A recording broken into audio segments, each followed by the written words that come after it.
The first instrument, alarm, went off 3 weeks before the delegation arrived. I was at the duty desk, eating a bowl of reheated rice and staring at the shift log, when the long-range passive array lit up with a flag I had never seen before. Amber. Poolsing. The notation beneath it read, Unclassified biological signature, proximity threat index indeterminate, recommend verification. I looked at the flag. I looked at the perch bolted to the wall above my left shoulder. Pepper looked back at me. She had a walnut. "Hello," she said, and bit the walnut in half. I filed a maintenance request on the passive array, ate the rest of my rice, and went to bed. The second alarm came 6 days later. This one was orange. The notation said, Biological signature, reclassified, unknown predator class, station quarantine advisory, pending secondary scan. I looked at the flag. I looked at the perch. Pepper was asleep, head tucked, one foot pulled up into her feathers, making the small clicking sound she made when she was dreaming. She weighed 340 grams. She was 14 years old.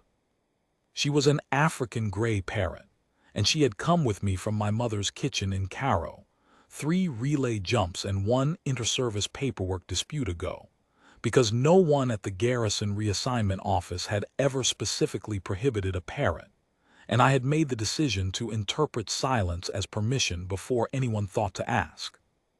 I filed a second maintenance request, marked it urgent, and flagged it for the station engineer. The engineer's response arrived the next morning. He had run full diagnostics on the passive array. The array was functioning within normal parameters. The biological signature was real. I sat with that for a while. Then I submitted a third maintenance request, this one requesting the array be recalibrated against the known fauna catalog for Selva Station. There were 4 species on that catalog, 2 varieties of rust-winged scrubber moths that had arrived in a cargo container 3 years ago and taken up residence in the ventilation baffles, a single juvenile sandskimmer lizard that lived under the west generator housing and that I had named Gerald, and Pepper. The calibration results came back in 4 hours. The array had no entry in the known fauna catalog that matched the biological signature. The signature remained flagged. The proximity threat index had, if anything, climbed. I looked at the flag for a long time. Then I pulled up the Vethrani Biological Survey Compact's public access index on the station terminal and spent the better part of an afternoon trying to understand what a proximity threat index actually measured. What I gathered, after 2 hours of dense technical documentation and 1 significant sidebar on Vethrani sensor philosophy, was this: the proximity threat index did not measure aggression. It did not measure tooth or claw or biological weapon payload. What it measured, and this was the part I had to read 3 times before I believed it, was something the Vethrani Survey Corps called ambient predatory presence, a composite metric.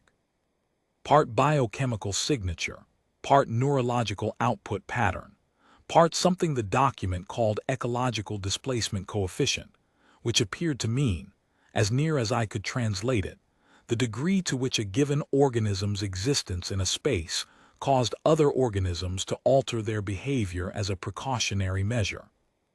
It was, in plain terms, a measurement of how much the universe rearranged itself around something without being asked. I looked at the perch. Pepper had finished her walnut and was now rearranging my pen cup with her beak, item by item, placing each pen on the desk with what appeared to be deep consideration for its final position. "Pepper," I said. "What?" she said, not looking up. "Nothing," I said. I did not file a 4th maintenance request. What I did do, 2 days later, when the 3rd alarm arrived, read this time, and accompanied by an automated uplink query from Vethrani Survey Compact Regional Office 9, asking whether Selva Station had recently acquired or was housing an unregistered apex-class xenofauna, was compose a very careful reply. I confirmed that the station had no unregistered xenofauna of any kind. I noted that the passive array had been diagnostically confirmed as operational. I requested clarification on the compact's definition of xenofauna, and whether that definition specifically excluded Earth-native species that had been transported off-world via standard crew accompaniment protocols. The reply came back in 18 hours. It was 2 sentences long. The first sentence said that the compact's definition of xenofauna, for survey and classification purposes, covered any biological organism whose proximity threat index exceeded the standard fauna baseline by more than a factor of 4. The second sentence said that the signature at Selva Station was currently exceeding the standard fauna baseline by a factor of 27. I read that number 4 times. Then I looked at Pepper, who was sitting on my shoulder and eating a piece of dried mango and occasionally murmuring something that might have been my name, or might have been the word mango, or might have been something she had heard on the radio 12 years ago and had never stopped processing. Factor of 27. I thought about this for the remainder of my shift. I thought about it through dinner. I thought about it in the narrow bunk in the narrow room at the back of the station, listening to Pepper breathing on her covered perch 3 feet away, the small clicks and mutters of her sleep, the occasional sharp crack of a dream beak. 340 grams. Factor of 27. I woke up in the morning and submitted a formal response to Regional Office 9 informing them that the biological organism generating the anomalous reading was an African gray parrot, genus Psittacus erythacus, a domesticated Earth-native species, average mass approximately 400 grams, currently 14 years of age, in good health, and named Pepper. The reply came back in 6 hours. It said that Regional Office 9 had reviewed my report and was dispatching a survey verification team. It said the team would arrive in 22 days. It did not say anything else. I looked at Pepper. "Company coming," I said. "Want a cracker?" she said. "You don't even like crackers," I said. She looked at me with one orange-ringed eye and did not comment on this. 22 days. I spent the first week trying to prepare a briefing document that would explain the situation clearly enough that the survey team would understand what they were walking into before they got here. I wrote 6 drafts.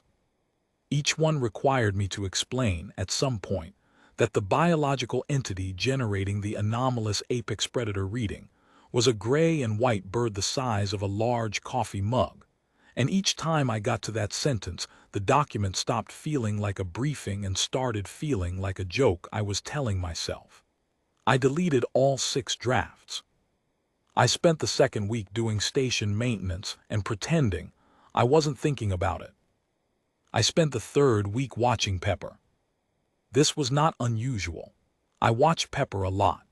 She had been with me for 9 years, counting from the day my mother had pressed the carrier into my hands at the Cairo Transit Hub and told me she was going to live on the station because she had bitten 3 of the neighbors and the 4th one had stopped coming around, which in my mother's estimation meant she was ready for space.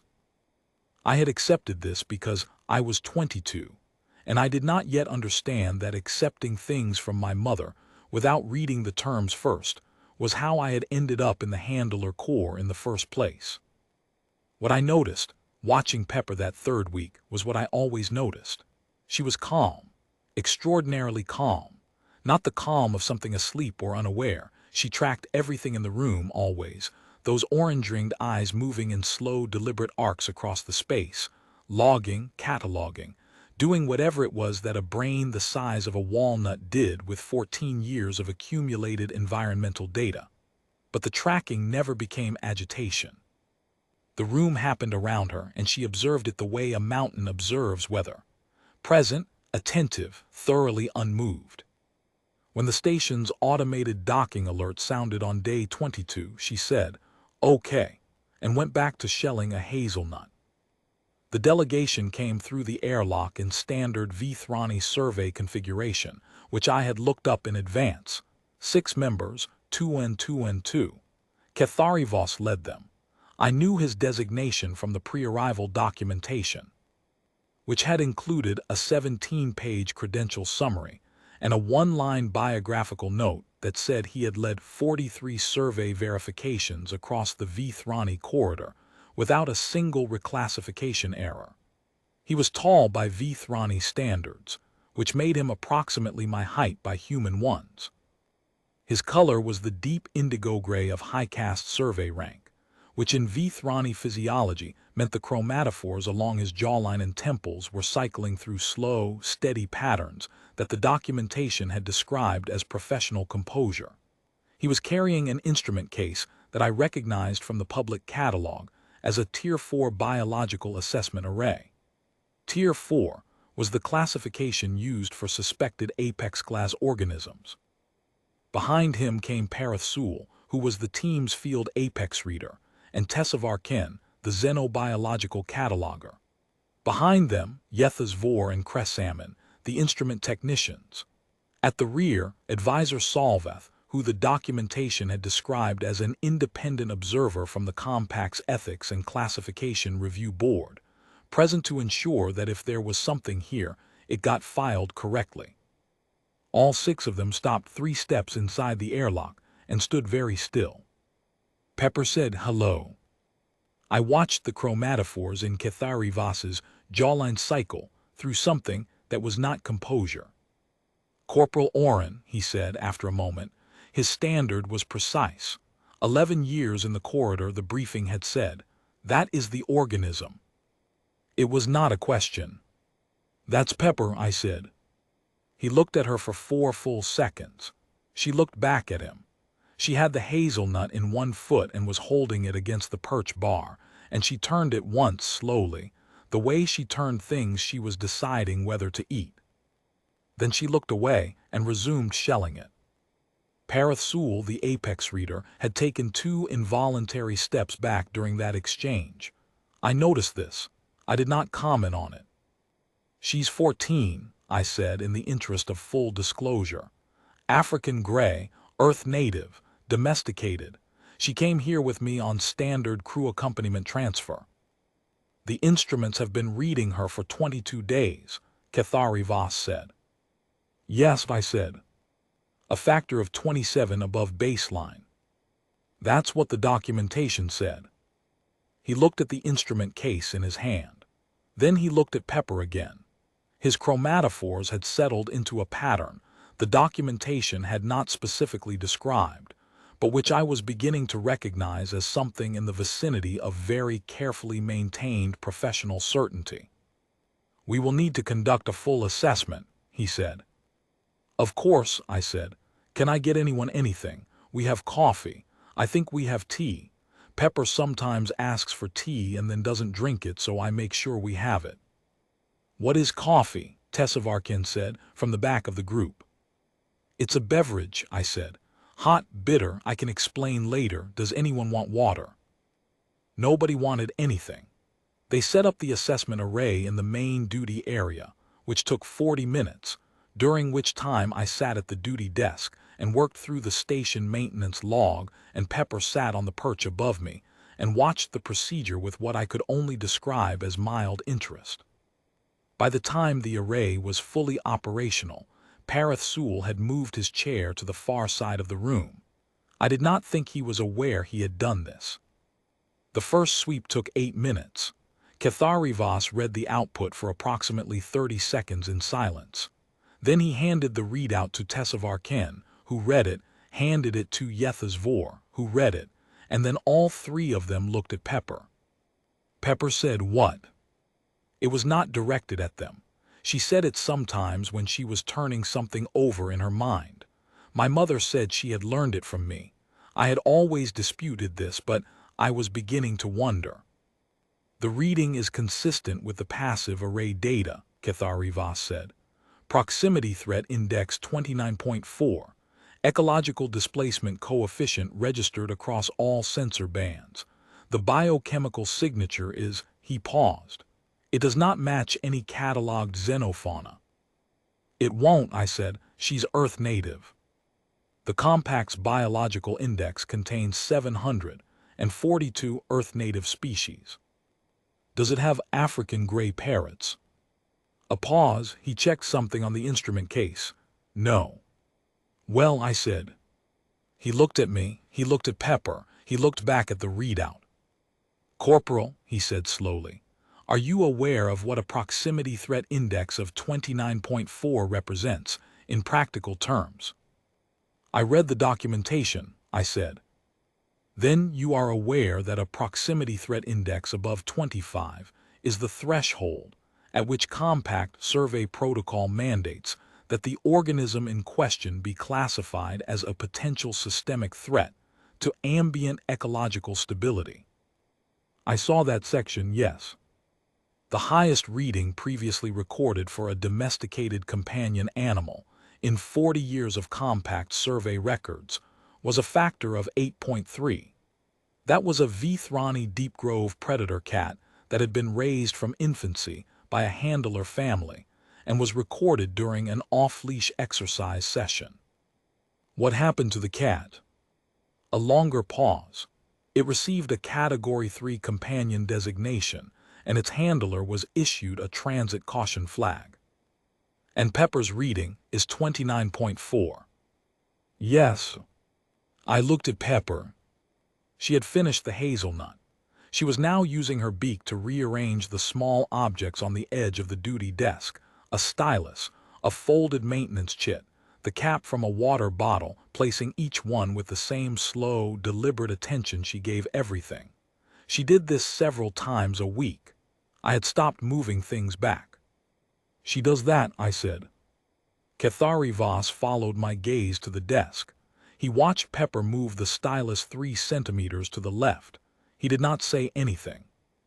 Parrot from across the room was watching with an expression his documentation had not prepared me to interpret.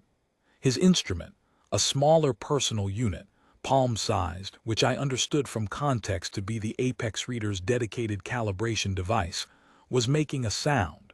A low, sustained tone. I had not heard it make a sound before. Parrot, Vethrani said, without turning, is your calibration unit operational? Yes, Parrot said, it is reading correctly. What is it reading? A pause that lasted exactly as long as it took Pepper to place the water bottle cap at a precise 45-degree angle to the maintenance chit. Everything, Parrot said. Vethrani turned and looked at him. That is not a calibrated response, he said. No, Parrot agreed, it is not. He was looking at Pepper. Pepper had finished with the desk objects and was now looking at the far wall of the duty area with the expression she wore when she was thinking about something I would never have access to. She looked at the wall for approximately 10 seconds. Then she turned her head and looked directly at Parrot. He sat very still. She blinked once slow. Then she looked away. Parrot calibration unit produced a sound I had not heard it make before. Higher, brief. That's her interested blink, I said. She does that when she's decided something is worth looking at. Nobody responded to this. I went to make coffee.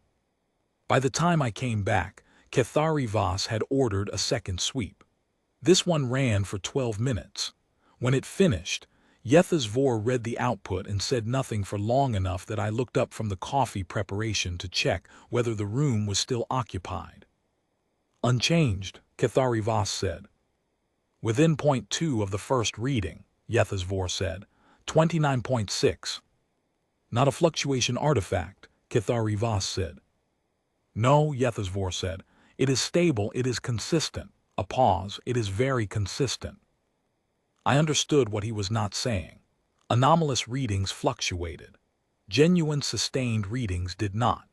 The array had returned 2 sweeps within 0.2 of each other, which meant the number was real, and the number was real because the source was real, and the source was real because Pepper was sitting 3 feet above my head thinking about whatever African gray parrots thought about on Tuesday afternoons. Vethrani transmitted an update to Regional Office 9. I heard the outgoing uplink tone. 40 minutes later, Regional Office 9 replied. He read it for a moment, then said quietly, to no one in particular, "The support vessel has been placed on extended holding at approach distance pending final survey determination." "How long is extended holding?" Kresaman asked. "As long as the determination takes," Ketharivas said. I put the coffee down and did not comment. The delegation spent the next 4 hours running the assessment array through every remaining protocol in the Compact's standard survey sequence.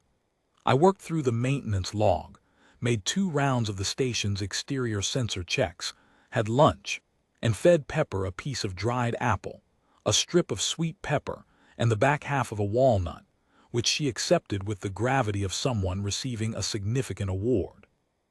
Somewhere in hour 2 of the survey sequence, Ketharivas called the team to a quiet review near the far end of the duty area. I was not invited, so I sat at the desk and let the ambient acoustics of the station carry whatever they carried. "The index is incomplete," Parathsul said from across the room. "Obviously," Ketharivas said. A pause. "She looked at me," Parathsul said. "Yes," Ketharivas said. "My calibration unit registered a peak output during the blink event," Parathsul said. "I have never had a calibration unit peak on a blink event." "What did it peak at?" Tesavarkin asked. A longer pause.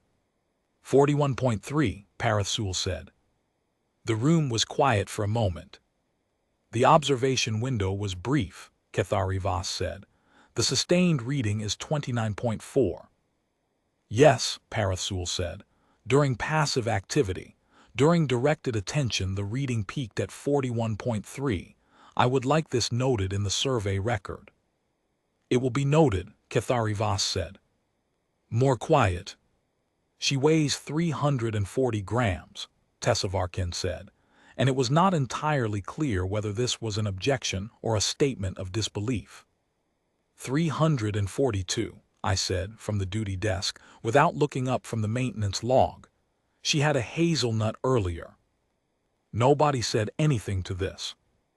At approximately hour 3, Advisor Solvath from the Ethics and Classification Review Board crossed the duty area, sat down in the chair nearest my desk, and said, in a voice that suggested he was choosing his words the way a man chooses his footing on a wet surface, "Corporal Oren, you have been stationed here for 14 months.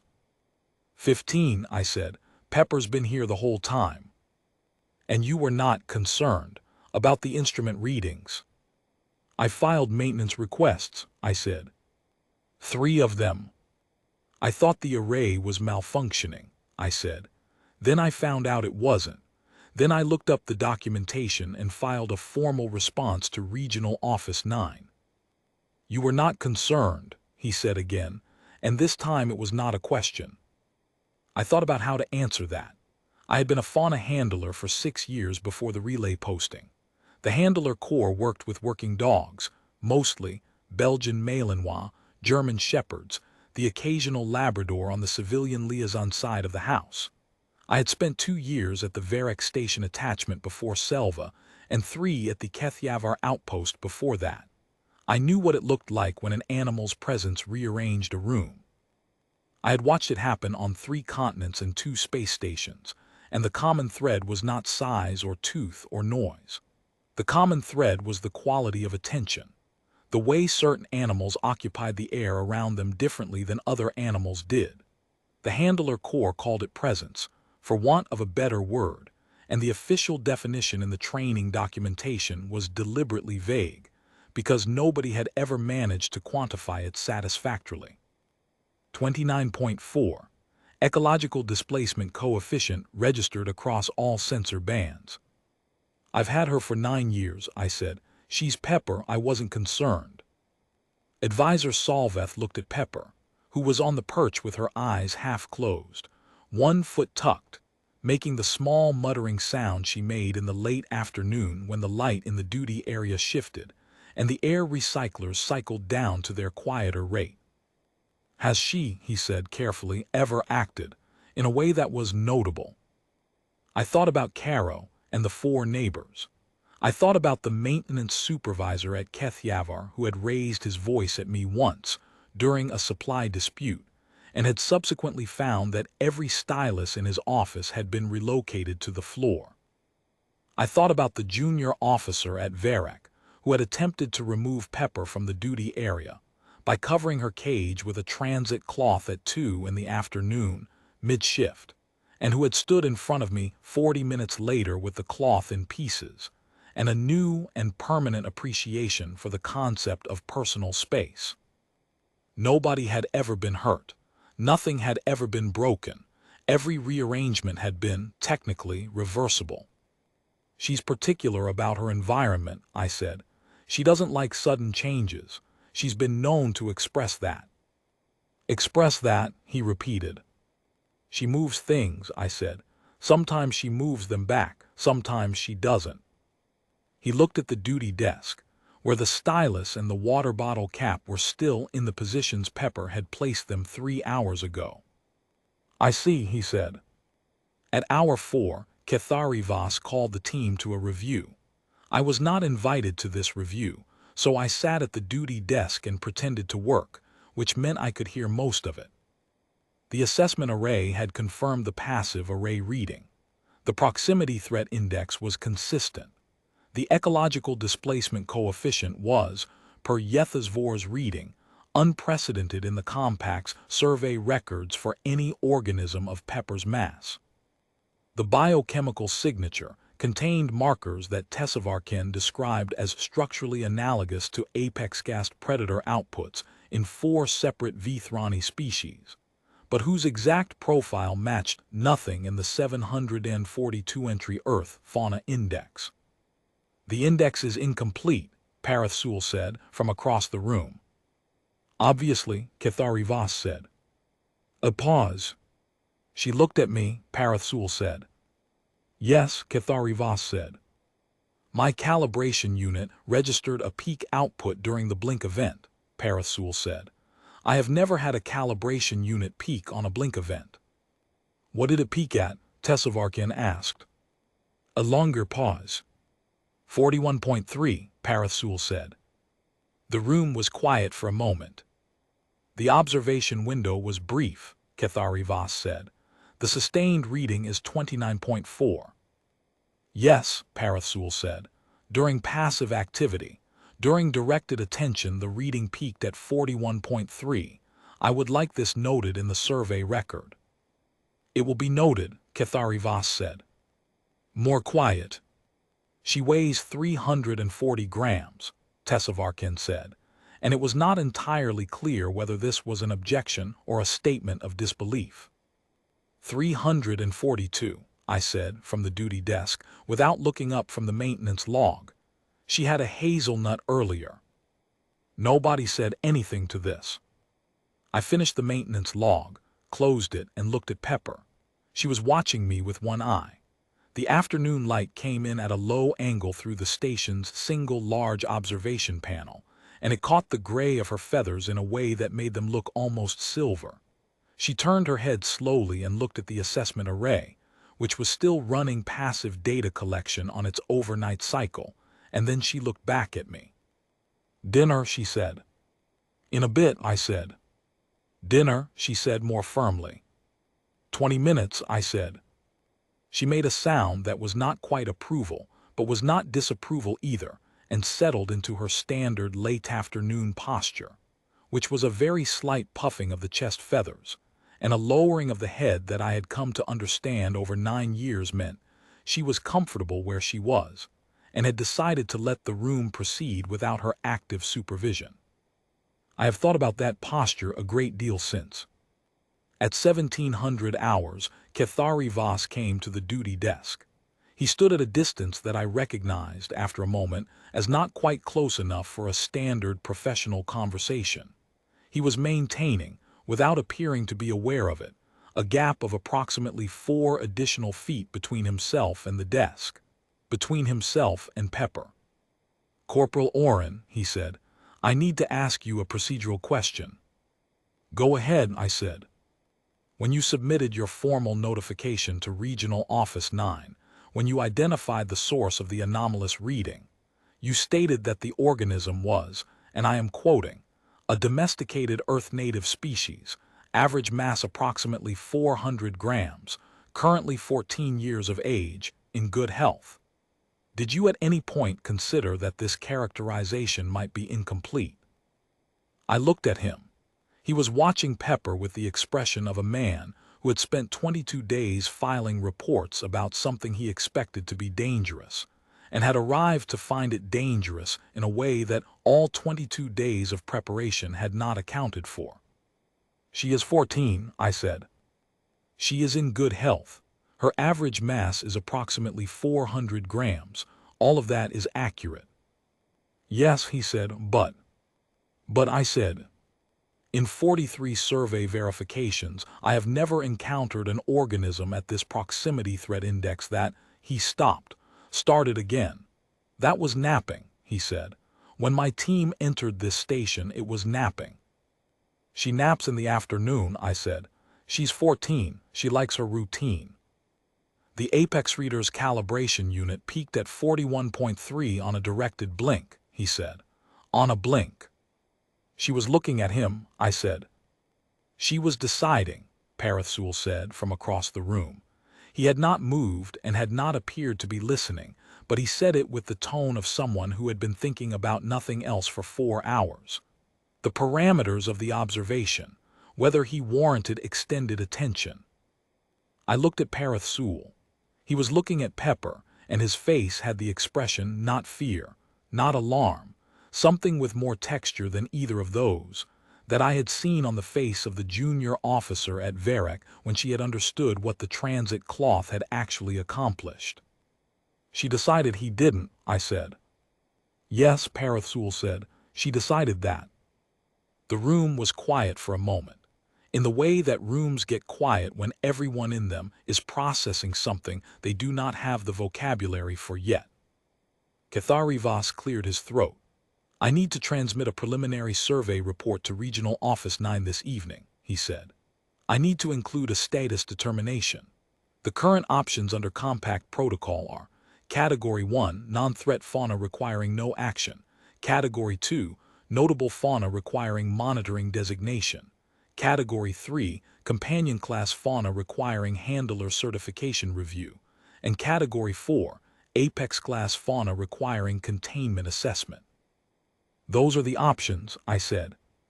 Yes, he paused. The proximity threat index for Category 4 designation begins at 12. Pepper's reading is 29.4. 29.4 sustained, Parathsul said without looking up. 41.3 peak. There is no Category 5, Ketharivas said, and for a moment I thought he was going to stop there, and then he said, more quietly, there has never needed to be a Category 5. I let that sit for a moment. Pepper stretched one wing out, the slow, deliberate full extension stretch she did in the late afternoon, the primary flight feathers spreading to their full span before she drew the wing back in with unhurried precision. 342 grams, 14 years old, feathers the color of storm clouds, and the eyes the color of something that had been watching longer than either of us had been alive. She folded the wing. She looked at me.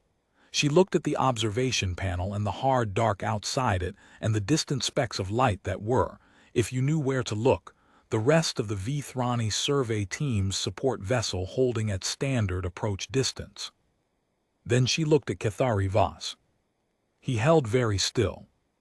She regarded him for exactly as long as she regarded everything that interested her moderately, 5 seconds, slow and deliberate, and then she looked away. He breathed. You might want to sit down, I said. He sat down. She's not going to do anything, I said. She doesn't do things. She just is. She just exists in a room and the room rearranges itself around her and she never appears to notice or care. That is the precise definition of the ecological displacement coefficient, Ketharivas said, in the tone of a man who had spent 22 days knowing something intellectually and had just encountered it sensorially. I suppose it is, I said. I got up, filled Pepper's food dish with her evening mix: dried fruit, a few seeds, a piece of dark leafy green, the corner of a protein cracker she would eat about half of and hide the rest of somewhere I would find in 6 months, and set it on the perch bracket beside her. She stepped down from the perch bar, looked at the dish, looked at me, and began eating with the quiet self-possession of someone sitting down to a dinner they had ordered several hours ago and had always known was coming. Nobody spoke. I refilled my water glass. I looked at Vethrani Survey. He was watching Pepper eat with the expression of a man who had just recalibrated something that had taken him a long time to build. "What are you going to put in the report?" I asked. He was quiet for a moment. Outside the observation panel, one of the distant lights that was the support vessel had shifted very slightly in its holding position. A small automatic course correction, probably, but I noticed it. "The preliminary report will note a confirmed biological anomaly consistent with the passive array data," he said. "It will note that the organism has been positively identified as an Earth-native species, not currently in the Compact's fauna index. It will note that the proximity threat index and ecological displacement coefficient are both at levels that exceed the current highest category designation threshold by a significant margin." "And the recommendation?" I asked. He was quiet again. "The recommendation," he said, "will be that the Compact's fauna index be updated to include this species, with full biological documentation to be completed by this survey team before departure, and that the classification framework be reviewed by the Standards Committee to determine whether additional category designations are warranted." "That sounds careful," I said. "I am a careful person," he said. He paused. 43 verifications. No reclassification errors. I intend to maintain that record by being extremely precise about what I report." "What will you report about Pepper specifically?" He looked at her. She had worked her way through most of the dried fruit and was now eating the leafy green with methodical attention, tearing it into precise pieces before consuming each one. "I will report," he said slowly, "that the organism designated as the anomalous reading is a 14-year-old African gray parrot, Earth-native species Psittacus erythacus, domesticated in good health, attached to Station on standard crew accompaniment protocols. That she has resided at this station for 15 months without incident. That the proximity threat index and displacement coefficient readings appear to reflect ambient biological presence rather than active or directed threat behavior, and that this survey team found no evidence of—" He stopped. "No evidence of what?" I asked. "No evidence," he said carefully, "of any threat that requires a different response than the one currently in place." I thought about that. "Which is?" I said. "You," he said. "The current response is you." I looked at Pepper. She had finished the leafy green. She was now working on the protein cracker, holding it against the perch bar with one foot and taking it apart from one end with a precision that had always struck me as entirely unnecessary, given that the end result was the same regardless. "I'm not doing anything," I said. "I'm just here." "Yes," Vethrani Survey said. "That appears to be sufficient." Parrot spoke from across the room. He had not moved from his position in 4 hours. "The displacement coefficient," he said, "in the documentation, the definition." "I read it," I said. "Did you understand the secondary clause?" I tried to remember. The ecological displacement coefficient, as I had understood it, measured the degree to which a given organism's existence in a space caused other organisms to alter their behavior as a precautionary measure. I had not focused on a secondary clause. "Tell me," I said. "The secondary clause specifies," Parrot said, "that the coefficient is measured relative to a baseline defined as the behavior of organisms that are not aware they are being observed." I turned this over. "Meaning," I said. "Meaning the instrument does not measure what Pepper does when she knows something is watching," he said. It measures what everything else does when they do not know she is there, when they simply share a space with her. The coefficient is a measure of the ambient effect, the unconscious rearrangement. The room was very quiet. Through the observation panel, the stars were very still. I thought about 15 months at Selva Station. I thought about the morning, 4 months in, when a Vethrani freight inspector had come through to process a cargo manifest, and had spent 20 minutes standing progressively farther from my duty desk without, apparently, understanding why. I thought about the automated systems that sometimes flagged the duty area for minor environmental anomalies, a fractional variance in the air circulation pattern, a slight deviation in the ambient acoustic profile, and which, when the engineers ran diagnostics, always came back normal. I thought about the fact that nobody ever raised their voice in the duty area. Not the freight inspectors, not the supply couriers, not the relay technicians who came through on their quarterly rounds and who were, in my experience at 2 other postings, reliably, professionally, quietly difficult. Nobody ever raised their voice in the duty area. I had attributed this to the posting, to the fact that Selva Station was, in its function, a quiet place, a relay node in the outer reaches of the Vethrani corridor, not a hub, not a strategic installation, not a place where anything particularly contested happened. I had attributed it to the culture, to the remoteness, to the kind of professional quiet that people fell into when they were far from the centers where things got decided. 15 months of nobody raising their voice. I looked at Pepper. She had finished the protein cracker, or the half of it she intended to eat. She was now doing nothing at all, standing on the perch bar with both feet, very still, looking at the observation panel with an expression that, if she had been a person, I would have called contemplative. Looking at the dark and the stars and the distant light of the support vessel at approach distance, with the complete and unhurried attention of something that had been here longer than the question, and would be here after the question was resolved, and was not especially interested in either.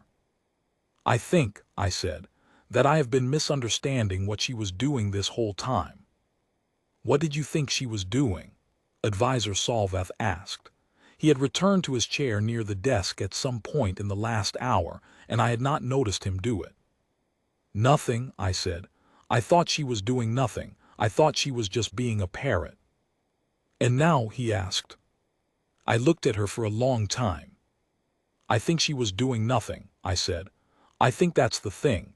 I think the doing nothing is the entire mechanism. Nobody contradicted this. At 2200 hours, Ketharivas transmitted his preliminary report to Regional Office 9. I did not see the full text, but I saw the status line, because he sent it from the station terminal at my desk, and I was sitting close enough to read it before he cleared the screen. Status: anomaly confirmed, origin identified, classification pending SDA&DARDS committee review, no containment action recommended, current handler PROTOCOLS adequate. He cleared the screen, he looked at me. I have requested, he said, a priority designation on the standards committee review. I have also requested that the committee consider establishing a new category in the fauna classification framework, Category 5 or equivalent. What would the threshold be? I asked. We would need to define the parameters, he said, but the existing Category 4 threshold is a proximity threat index of 12. The record before today was 16.2. The current reading is 29.4. A pause. The blink event was 41.3. The blink was brief, I said. Yes, he said. She was not interested enough to sustain it. I thought about that. What would a Category 5 designation mean practically? I asked. For Pepper, for the station. He was quiet for a moment. Practically, he said, it would mean that the compact formally acknowledges the existence of a class of companion fauna, Earth native, domesticated, resident with a handler, whose ambient biological presence is sufficient to constitute, in the compact's terms, a measurable ecological force. Not a threat, not a weapon, not an asset in the military sense. He paused, and I watched him search for the word in a language that might not have had it. A presence-class entity, he said. Something whose existence in a space is itself a condition of that space. I looked at Pepper. She was asleep. Both feet on the perch bar, head tucked into her shoulder feathers, chest feathers slightly puffed in the way that meant she was warm and at rest. Her eyes were closed. Her breathing was the slow, even rhythm I had listened to for 9 years from 3 feet away in the dark, the small clicks and mutters of whatever went on in there when the day was over, and she had decided the room no longer required her attention. 342 grams. 14 years old. Presence-class entity. Yes, I said, that sounds right. The delegation spent 4 more days at Selva Station.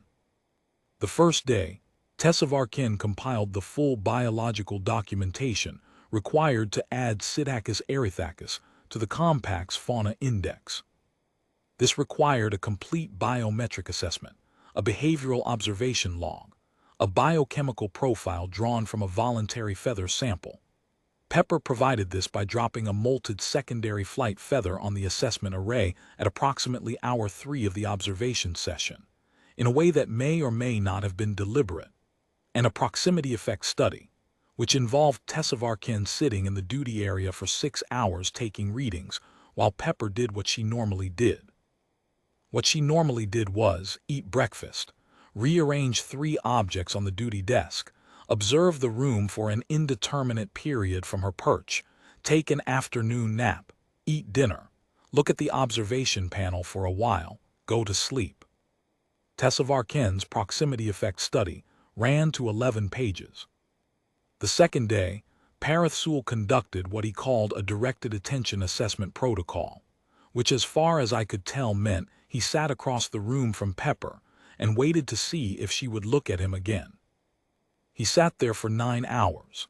I know, because I was at the duty desk for most of them, and I kept the station log running in the background, and I watched the timestamp increment with the steady patience of a man who had decided that 9 hours of sitting quietly next to an apex reader and an African gray parrot was a completely normal way to spend a Tuesday.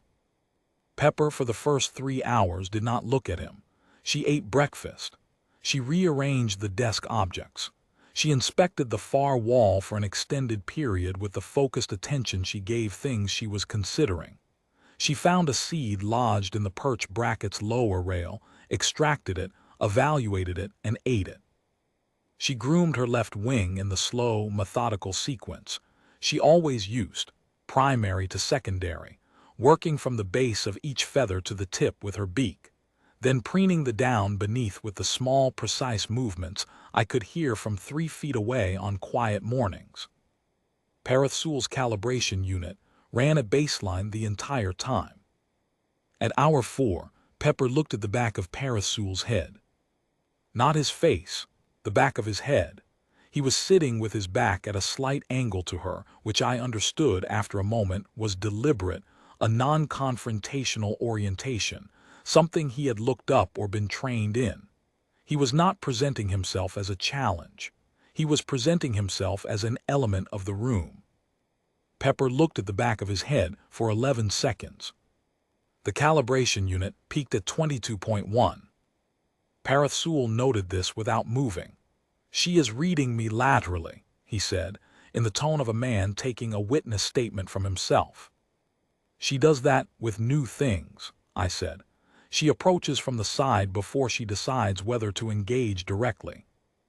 "How long does the lateral phase typically last?" "I have no idea," I said. "I've never had instruments." He was quiet for a moment.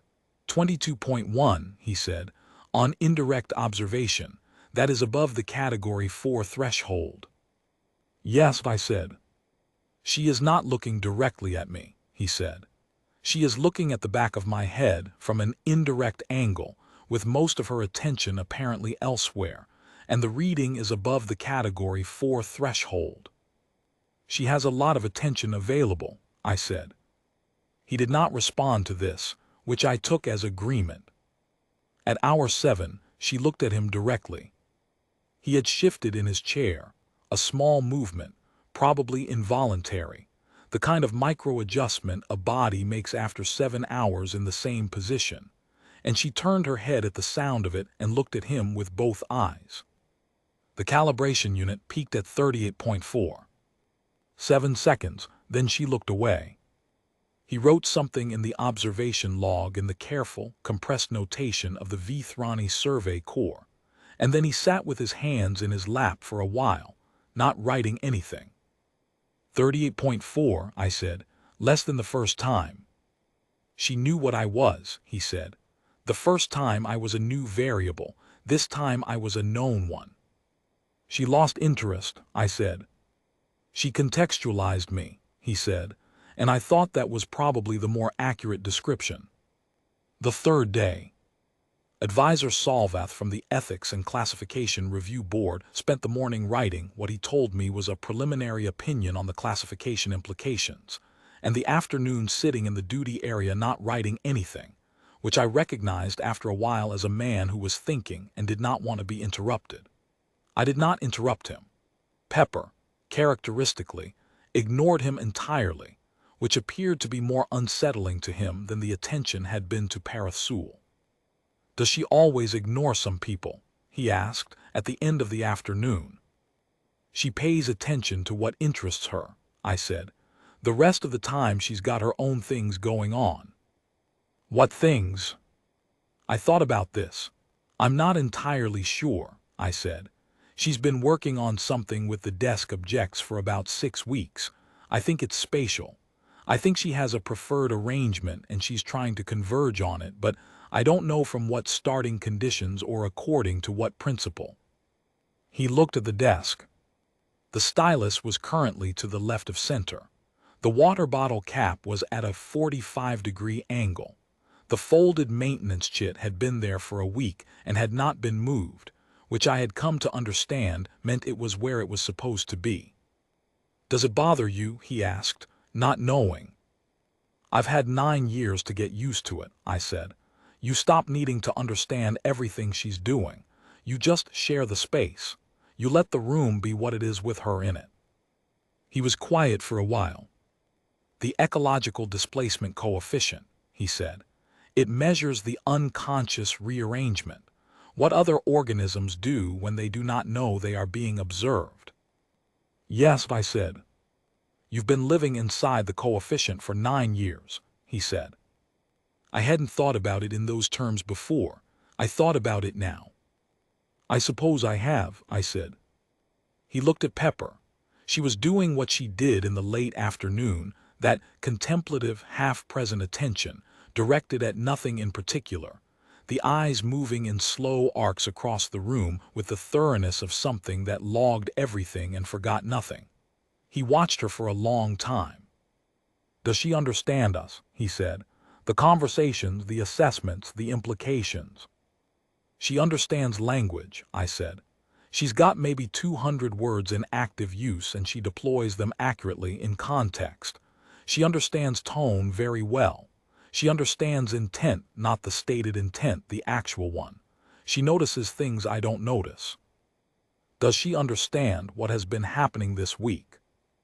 I thought about that for a long time. I thought about the way she had looked at Vethrani Voss on the first evening, the 5-second assessment, the decision to look away. I thought about the feather she had dropped on the assessment array. I thought about the maintenance chit in its fixed position, undisturbed.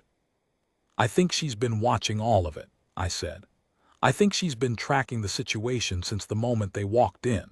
Whether she understands the implications in the same way you or I would, whether she has a concept of category designations and classification frameworks, I genuinely don't know. But she knows they came because of her, he said. I looked at Pepper. She was looking at the observation panel. Yes, I said, I think she knows that. The fourth day, Vethrani Voss produced the final survey report. He brought a printed copy to the duty desk in the late afternoon, which was not standard procedure for relay station survey documentation, and which I interpreted as a deliberate choice. "The Standards Committee has been formally notified," he said. "The full report will be filed when we return to Regional Office 9, but I wanted you to have a copy before we departed." I read the summary section. It was precise and thoroughly Vethrani in its architecture, layered in the way of their official documents, each section building on the previous one with the careful logic of a structure designed to bear significant weight. The first three sections documented the detection history, the survey findings, and the biological assessment. The fourth section, titled Classification Status and Recommendations, was the one I read twice. The conclusion of the fourth section read, "This survey team recommends that the Standards Committee establish a new companion fauna classification tier, herein provisionally designated presence class, applicable to organisms meeting all three of the following criteria: Earth-native domesticated species, resident with a registered handler under standard crew accompaniment protocols, generating a sustained proximity threat index above the current Category 4 threshold in a monitored station environment. The proposed threshold for presence class designation is a sustained index of 25 or above. One organism has been identified meeting these criteria. Her name is Pepper. She is 14 years old. She is an African gray parrot, genus Psittacus erythacus. She resides at Selva Station in the outer Vethrani corridor, in the duty office, on a perch bracket bolted above the handler's left shoulder. She did not request this designation and does not appear to be aware of it." I looked up from the report. Vethrani was watching me. "She did not request this designation," I said. "It is accurate," he said. "Does not appear to be aware of it," I said. "That is also accurate," he said, "unless you have evidence to the contrary." I looked at Pepper. She was on the perch, eating the last of her evening fruit, not looking at either of us, not appearing to register anything in particular about the moment. "I have no evidence," I said. "Then it stands," he said. He paused, and then said something that was not in the report, and that I do not think he intended to include in any official record. He said it quietly, and he said it in the way of a person who has been thinking about something for 4 days and has decided that the thinking is finished and only the saying is left. "I have been doing this work for 18 years, he said. 43 verifications. The work is classification. You locate an organism, you measure its parameters, you place it in a framework, and the framework tells you what it is and what it means and what response it warrants. That is the entire structure of the work." "Yes," I said. "In 43 verifications, I have never encountered an organism that required the framework to be expanded," he said. "I have refined placements, reclassified borderline cases, filed addenda. The framework has always been sufficient. The organism has always fit." "Pepper didn't fit," I said. "Pepper didn't fit," he said. "And she did not need to fit. She had been here for 15 months before we arrived. She will be here after we leave. The framework not having a place for her did not inconvenience her in any observable way." I looked at Pepper. She had finished the fruit. She was doing nothing in the full deliberate sense of that phrase, occupying the air, being what she was. The room arranged itself around her the way the room always arranged itself around her, in the small invisible ways that you stopped noticing after a while and started just inhabiting, the way you inhabited the weight of a station hull against the dark and the slow recycled air and the sounds of a place that had its own internal logic. "No," I said, "I don't suppose it did." Vethrani picked up the report copy, tapped it into a neat stack, and set it on the duty desk. "The classification will take time," he said. "The Standards Committee meets quarterly. The review process is not fast." "That's all right," I said. "In the meantime, the preliminary survey record will note Selva Station as a presence class site, conditional on Standards Committee approval. The designation will be visible to any compact registered vessel approaching this station." "What does a presence-class site designation mean for approaching vessels?" I asked. He was quiet for a moment. "It means," he said, "that the approach protocols are different." He did not elaborate. I did not ask him to. The delegation departed at 0700 the next morning. The standard pre-departure formalities for a survey team leaving a relay station involved a sign-off checklist, a manifest verification, and a brief acknowledgement exchange between the team lead and the station's senior officer, which was me, because at Selva Station I was both senior and only officer, with the exception of 2 off-site contractors who handled the relay array maintenance on a quarterly schedule and who I had not seen in 3 months. Ketharivas shook my hand, which is not a Vethrani gesture in which he had clearly looked up. His grip was careful. He looked at me for a moment without speaking. And I thought he was about to say something further about the report, or the classification, or the standards committee. What he said was, "She looked at me 4 times during the departure preparation." "I know," I said. "I counted." "What does 4 times mean?" "It means you've moved into the category of things that are known but still worth monitoring," I said. "It's not concern. It's just she keeps a file." He looked at Pepper one final time. She was on the perch above my left shoulder, watching the airlock with the steady, unhurried attention of something that had seen a great many arrivals and departures, and had its own opinion about the significance of each one. "She keeps a file," he said. "She always has," I said. He nodded once precisely in the way of someone filing a conclusion. Then he walked through the airlock, and the delegation followed, and the SEALs cycled behind them, and the station was quiet. I stood at the duty desk for a while after the hatch sealed, not doing anything, listening to the recyclers, the faint structural click of the hull responding to the subtle temperature differential when the support vessel's drive systems came online at approach distance, and the station sensors logged the change. Pepper watched the airlock for a moment after they were gone. Then she turned around on the perch bar, the small, deliberate 3-step pivot she did when she was done with something, and looked at the duty desk. "Okay," she said. "Yeah," I said, "okay." She stepped down to the food bracket, checked her dish, found it empty, and looked at me with the specific quality of attention she deployed when she had a request and was waiting to see how long it would take me to understand it. I got up and refilled the dish. She ate without ceremony. The station settled around us. The support vessel's drive signature faded on the passive array as it made the jump back toward Regional Office 9, carrying its 11 pages of proximity effect study data and its 41.3 peak reading, and its proposal for a classification tier that had never needed to exist before. Selva Station, in the quiet of the outer Vethrani corridor, in the duty office with the observation panel looking out at the dark, became the thing it had been the day before the delegation arrived, and the day before that, and the day before that. A relay node, a quiet place. A room with a perch bracket bolted above the duty desk's left side, and a gray and white bird sitting on it, and everything in the room arranged the way it was supposed to be arranged, according to a logic that had always been there, that I had simply stopped noticing, which was, I was coming to understand, more or less the same thing. I filed the maintenance requests. All 6 of them, closed, resolved, no further action required.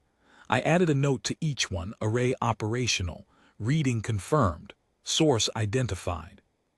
Then I sat down at the duty desk, opened the shift log, and started the evening entry. Pepper ate her dinner. The desk objects were where she had put them.